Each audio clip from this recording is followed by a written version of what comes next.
Sejumlah petugas dari Kejaksaan Negeri Okan Ilir menggeledah kantor Dinas Perindustrian, Perdagangan, Koperasi, dan UKM Kabupaten Okan Ilir Kamis kemarin.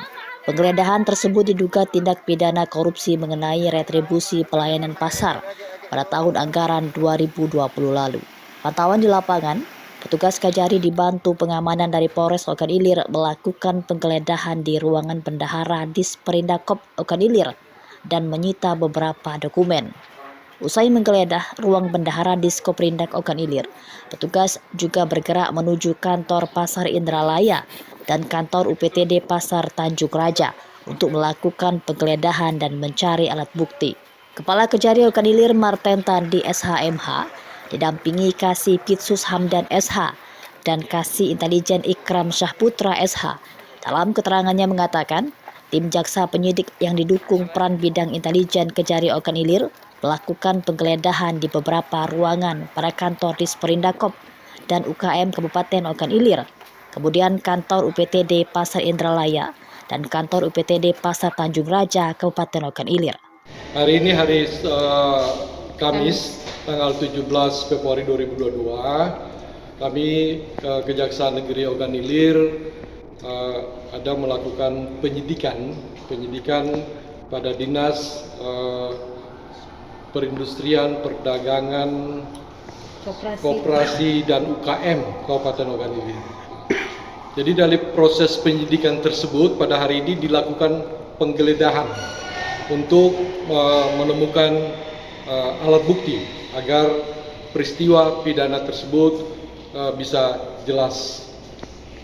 Kemudian pada saat kita melakukan penggeledahan ini, kita menemukan dokumen-dokumen ataupun laptop yang nantinya kita akan menganalisa terkait dengan tindak pidana korupsi tersebut. Kasus apa ini, Pak?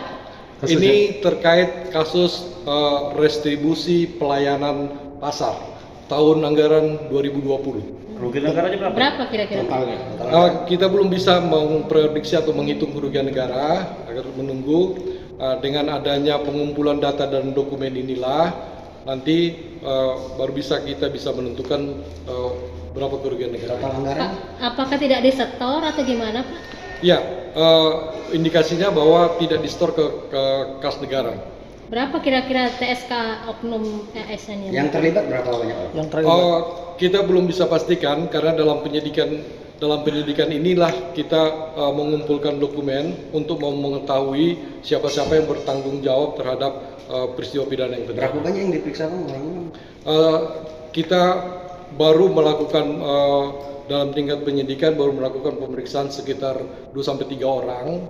Kemudian kita untuk memperjelas peristiwa tersebut kami melakukan penggeledahan. Ini Pak laporan pengaduan atau ada temuan ini Pak? Iya, Pak. Ini bagian daripada peranan masyarakat dalam melakukan laporan pengaduan kepada kejaksaan. Kapan itu Pak? Sekitar hampir sebulan yang lalu lah. Pak, itu kan tadi sempat mendatangi 2 UPTD pasar ya, Pak, Indralaya dan Tanjung Raja. Berarti apakah ada juga oknum ASN yang di situ juga dan juga di Disperindakop, Pak? Ya, ini kita masih mencari dokumen. Jadi dokumen-dokumen ini terkait juga di setiap pasar-pasarnya. Ya, nanti dokumen yang kami temukan inilah nanti kami menganalisa siapa-siapa yang bertanggung jawab. Jika terbukti Pak melanggar pasal berapa? Indikasinya ya pasal 2 dan pasal 3 Undang-Undang Korupsi lah. Ancaman, menyalahgunakan kewenangan. Ancamannya Indralaya Okan Ilir TV melaporkan.